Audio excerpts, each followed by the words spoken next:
Right now I am outside of the offices where I volunteer. Well, I don't do my teaching here. I actually do my teaching across the street at the Museum for Textile Artisans.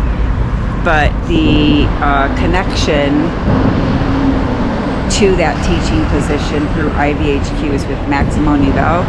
It is a language school, and they started mostly just teaching English to Spanish speakers, but now they do the same. In fact, the people that I'm staying with in my house, they are from Canada, Nova Scotia to be specific, and they're here for a month learning English with Maximo Nivel. They spend 4 hours in the classroom, and then they usually have about 2 hours of homework each day. So they're pretty busy, but I've been enjoying Roya and Michael quite a bit. Anyway, just wanted to fill in some more details. I am taking another tour today. This one is a city tour, and we're going to go all around the ruins in the area. I can't remember the names of all of them. I'll try to remember them as I go. But I know one of them is pretty famous. People call it Sexy Woman. It's actually Sexy Huaman, but it's Incan ruins, and so I am looking forward to a day close by, a short tour of only 4 to 5 hours. Yesterday was 14 hours, so today will be much shorter. I'm in Coricantes, which is right in the city center of Cusco, and it's a perfect example of how the colonial architecture kind of melded with the Incan. This is Incan. This has been here since 1500 or so. But there were people here before the Incans, since 1500 years before Christ. And then the Incans were at 1500, and so he had 3,000 years to perfect the techniques, and that's why you see it inclined, because this region is subject to earthquakes. And so to make it more sturdy, they learned that if they incline the walls just a little bit, it's sturdier. Was a size in the Incas time to learn astronomy. Now here the Incas had all the knowledge about astronomy. The Incas, for example, the Coricantes in the Incas time was like this hypothetical reconstruction I show you here in this picture. We entered by this room. This room was over there. That was destroyed and to make the shell of Santo Domingo de Guzman. This room was the room to learn about the sun. Later we have this room was the room to learn about the stars. Here was other room, was destroyed to open more this size, and was the room to learn about the moon. Later over there we have this room, we was inside of that was the room to learn about the thunder. And in the corner we had part of the room, that was the room to learn about the rainbow. So another fun fact, they've had to restore or remodel the colonial parts of this building from when it became a monastery, but all the parts that were originally here, Inca and pre-Inca, are perfectly fine. They're in great shape. Nothing's getting through there. By the way, back to the same thing that I said for the Machu Picchu video, if you saw it, they used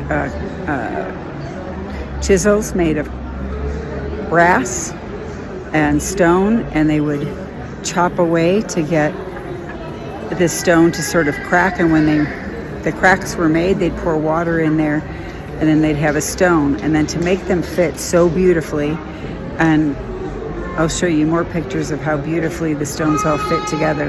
What they did was they polished it, and they also made little indentations in the stone for pieces of copper to be laid inside to keep them also stable, sort of like a Lego. And the reason they use copper is because it's soft and it can move when there is an earthquake. You can see the places they made indentations for copper to stabilize the stone.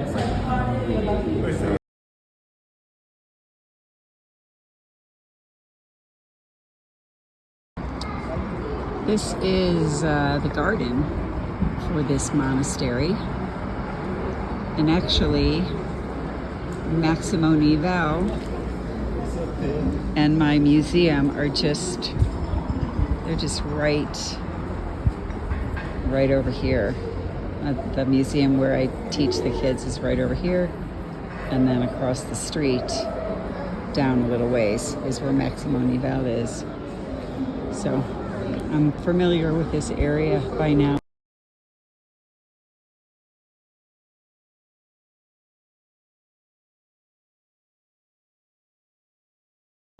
I am in the famous archaeological site, Sacsayhuaman. And this is all I know so far, is what I'm seeing. The guide is coming up behind me and I'll give you all the deets. Today, Sexy Woman really just has 30% of what it once was, because the Spanish needed the rocks to build their cathedrals and other buildings, and so they took all the rocks. This was natural. This was always natural, and they have found in the chronicles that the leaders would address the people from up there. And the way these walls were built, you can see the walls, they were built to make the sound bounce all around, so that whatever they were trying to tell people from up on that hill could be heard regardless of where you were standing. And there really is still an echo, but there used to be 3 levels of walls, so it must have been much better with the echoing then than it is now.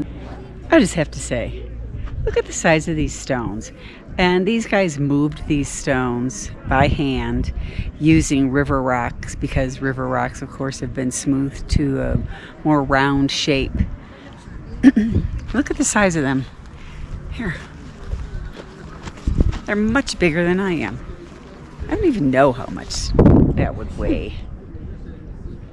But that's on this level. And they got the rocks from this area that they've cleared.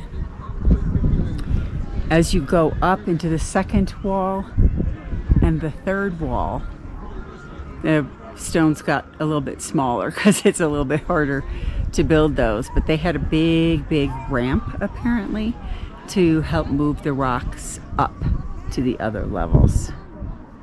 Recently, 2010, they were doing some archaeological work here and they found a door, and they still don't know what is behind the door. They were going to open it and the government said, no, you can't do that because we don't have the materials, we don't have the technology, we need to wait.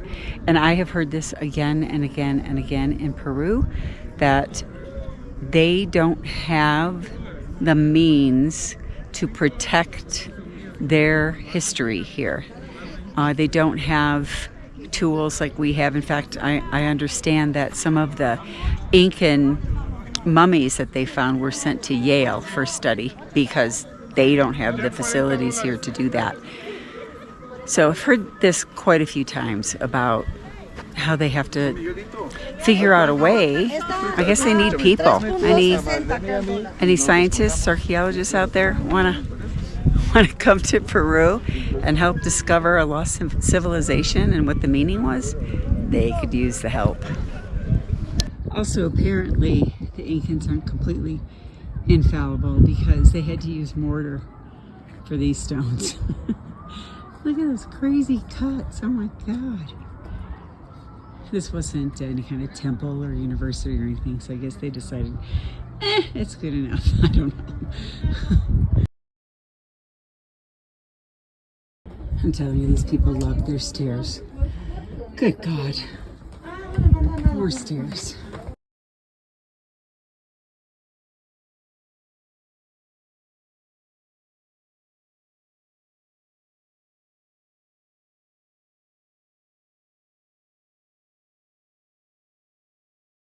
We're in a labyrinth right now. This is kind of where they put their mummies. I don't know. I think it's possible they brought me here to my death. I'm not really sure. But I'm here for all of it, so.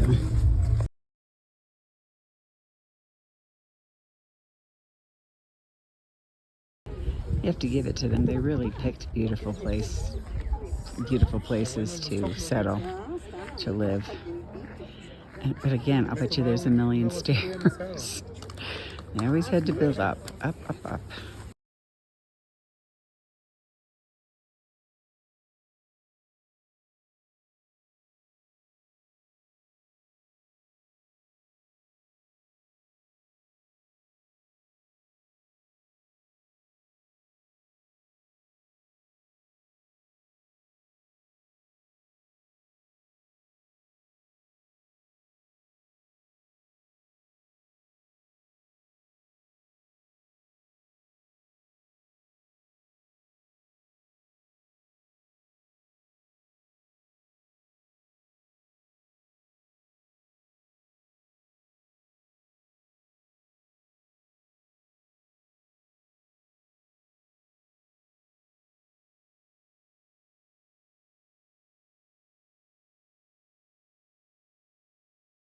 These are 7 Angels, because we're on 7 Angel Street.